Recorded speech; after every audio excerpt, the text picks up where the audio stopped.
It's an honor to be on this panel and to be speaking to this august gathering. Thank you for giving me the opportunity.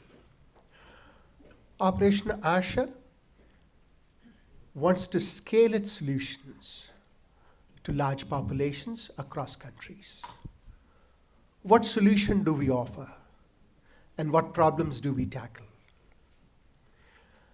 Can you imagine that tuberculosis, which has practically wiped out from the West, actually killed 1 billion people over the last 200 years? More than the number killed by all other pandemics put together. And in recent times, it is mutating into antimicrobial forms. And a total of half of the deaths from antimicrobial resistance by 2050 will be because of tuberculosis alone. This disease is our focus, but we have applied our methodology to also find, treat, and manage hemophilia, diabetes, hypertension, and heart care. Why all this? Because many of the challenges of dealing with these diseases are common. They are long-term issues.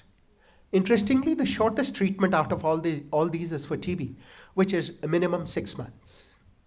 Over 70 doses of antibiotics, at least four tablets a day. And it could go on from there to about 2 years and 12 tablets a day and 180 injections. It's a nightmare. So we combine our technology and our workforce to deliver services for all of these issues. When we started, one of the problems we had was you expect a hemophiliac to take a dose every 15 days. As a matter of fact, in developed countries, twice a week. How do you do that? How do you ensure that there are supplies available? How do you ensure that the patients come up? How do you ensure that the patients, when they become very sick, are able to travel to the centers?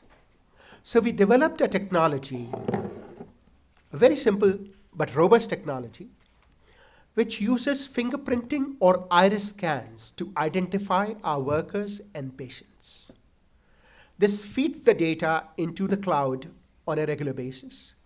Even if our worker is in an area where he has SMS connectivity, text message connectivity for 5 minutes a day, the entire data will be uploaded on the cloud, from where it will be downloaded into our local server and the laptops of our managers.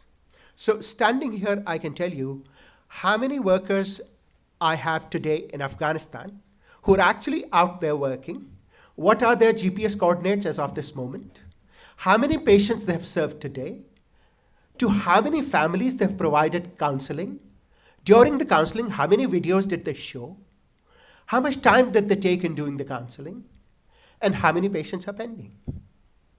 And a lot of this data is also available right on these tablets at the front end to the workers. So they exactly know where to go, what to do. And if any patient is missed, if a dose is missed, if a meeting is missed, the system automatically generates reminders. If the health worker does not take action in 3 days, the matter is automatically raised to the program manager, after 7 days to a senior program manager, etc., etc. And all the payments are related to performance.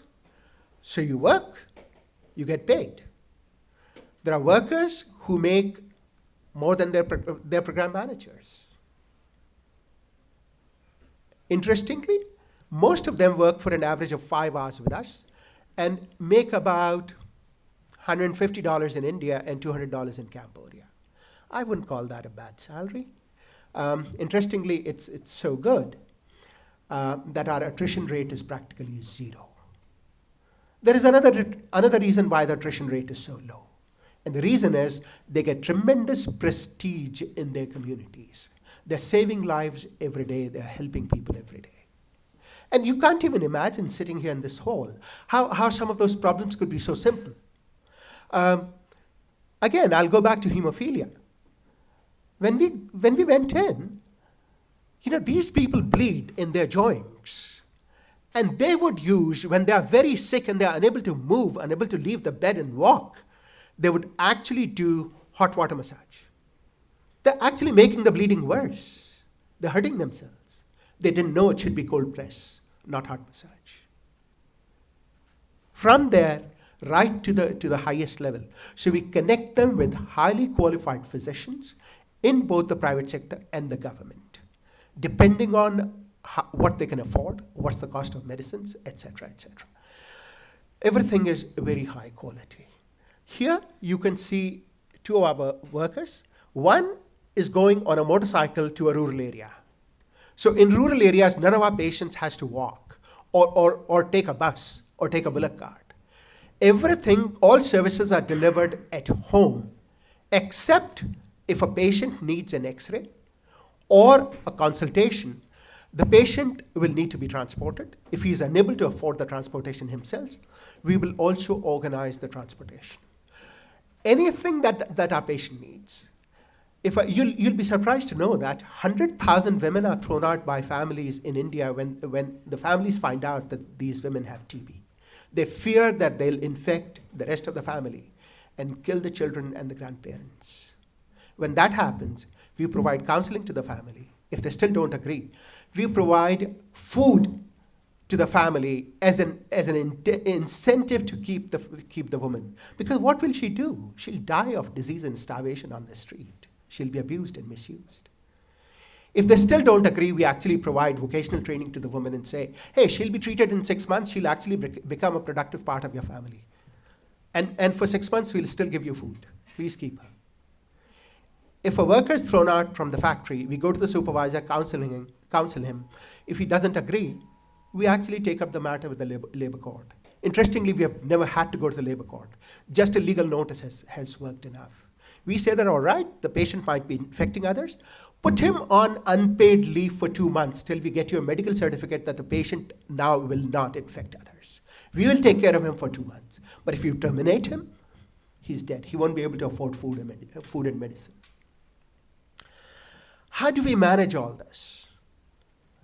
We manage all this through simple technologies. So our top level, our middle level is very, very small. We develop one new technology roughly every year. So for example, the counseling videos I'm talking about was added this year. This original technology was built about 7 years ago. And I'll tell you an interesting story. When we were about to introduce this, my chief technology officer came to me and said, Sandeep, are you sure you really want to do this? I said, yeah, of course. And she said, Sandeep, our treatment success rate is going to decline. I said, yeah, sure. I want to know the truth.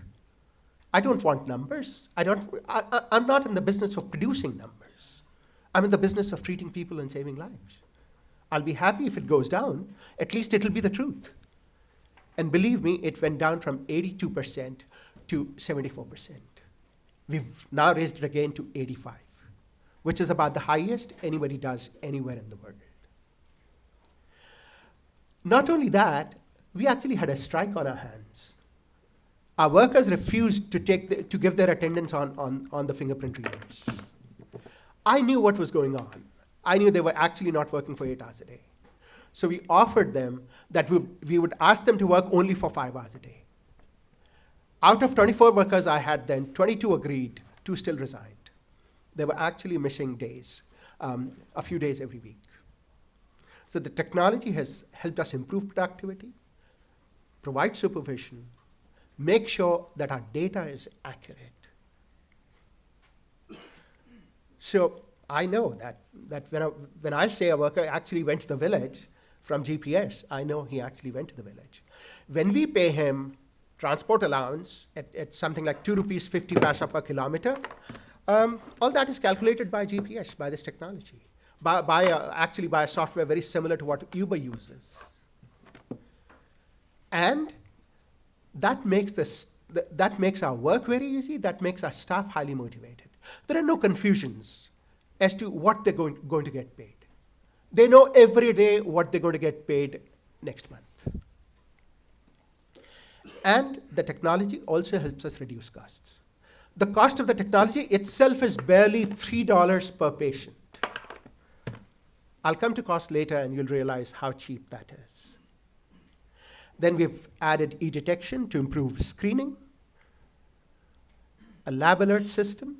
Can you imagine that FHI did a study in Cambodia which said that from the TB labs to the patients, the communication of test result takes an average of 27 days? 27 days, what are you talking about? In the meantime, the patients go on infecting others. TB spreads through infection from the breath. They go on infecting others for 27 days. We have a simple device, simple application, which sends these reports by text messages. One more minute. I was told I'll get one more after the alert. So technology is being used in many different ways. It not only helps us reduce costs, but we've replicated to 8 different countries in the last 10 years. We now serve a population of about 15 million people. In terms of tuberculosis, we are the 3rd largest TB control NGO in the world, behind BRAC in Bangladesh and MSF. Our treatment success rate is about 87%. There are other studies which say that Peru is 77%, India 74%. As a matter of fact, Indian government is about to correct their figures. It used to be 89% 3 years ago, it's 74 now. It's actually going to go down to 58. So against 58, we do about 87. Does it cost us a hell of a lot to achieve that kind of results? No. We have split the tasks. Most other NGOs use physicians as CHWs. Do physicians do their MDs to work as CHWs? No. So the results are poor and the costs are much higher. So our cost is about 32 times less, according to an American expert, compared to other NGOs working in similar conditions in similar countries, actually delivering results which are not as good.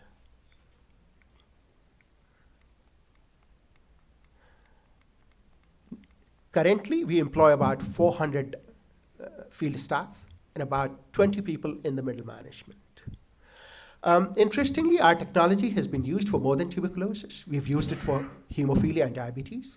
Columbia University of the US has used it for school attendance. There are others who've used it for various other purposes. So interestingly, we've become a technology supplier. UNHCR has used it for doing surveys. University of Chicago and MIT have used it for doing surveys. I mean, it's a matter of honor and pride that we have supplied technology to biotechnology lab at MIT.